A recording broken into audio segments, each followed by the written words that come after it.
नागपूर शहरातील नंदनवन लकडगंज परिसरात गुन्हे शाखेच्या अंमली पदार्थ विरोधी पथकाने मोठी कारवाई करत एक संशयित व्यक्तीला ताब्यात घेतले आहे। पोलिसांकडून नियमित तपासणी आणि तस्करी विरोधी मोहीम राबवली जात असताना एका बिना नंबर प्लेटच्या गाडीजवळ संशयास्पद हालचाली करणारी व्यक्ती आढळून आली। या घटनेमुळे परिसरात काही काळ खळबळ उडाली। पोलिसांनी तत्काळ सतर्कता दाखवत त्या व्यक्तीवर पाळत ठेवली आणि खात्री पटल्यावर त्याला अडवीन चौकशी सुरू केली। चौकशीत संबंधित व्यक्तीचे नाव आशिष गाडे असल्याचे समोर आले। पंचनामा करून त्याची झडती घेतली असता त्याच्याकडून सुमारे 53 ग्रॅम एमडी म्हणजे मेफेड्रोन हा अंमली पदार्थ जप्त करण्यात आला।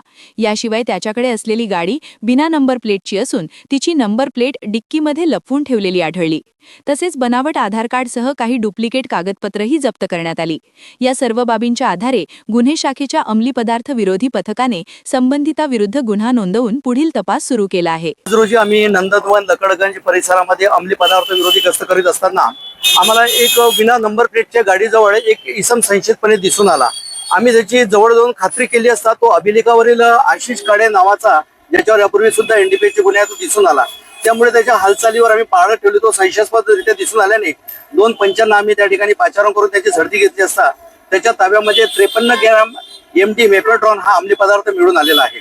तसेच त्याच्या ताब्यात एक बिना नंबर प्लेटची गाडी आणि नंबर प्लेट त्याच्या डिक्कीमध्ये ठेवलेले होते। तसेच त्याच्या नावाचे एक आधार कार्ड आणि सेम आधार कार्ड नंबर डुप्लिकेट असा संशयास्पदरित्या मिळून आलेला आहे। त्याच्यावर आम्ही रितसर कारवाई करून गुन्हा दाखल करत आहोत। त्यांनी हा माल कुठून आणला याबाबत आम्ही तपास करत असून मध्य प्रदेशच्या दिशेने त्याची लिंक सध्या आम्हाला मिळत आहे। त्या दृष्टीने आम्ही गुन्हा दाखल करून पुढे 53 ग्रॅम एमडी पावडर जप्त करण्यात आलेली आहे। त्याची कुल किंमत हे 2,65,000 रुपये।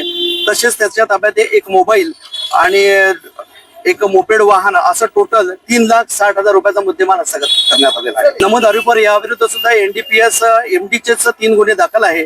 त्याचप्रमाणे त्याच्या विरुद्ध एक मर्डरचा आणि मारामारीचे सुद्धा बॉडी ऑफेन्स त्याच्यावर दाखल आहे। म्हणजे आर्ग्युमेंट्स वगैरे नाही, संशयास्पद हालचालीवर आम्ही त्याला पकडलेलं आहे आणि पुढील तपास आम्ही करत आहोत। तो बॅकवर्ड लिंक त्याच्या काय आहे याबाबत याच्यामध्ये तपासात निष्पन्न होत आहे। त्याप्रमाणे याच्यामध्ये आरोपी बॅकवर्ड लिंक मध्ये निष्पन्न होत आहे। त्याप्रमाणे आम्ही त्याच्यावर शोधून अटक करत आहोत।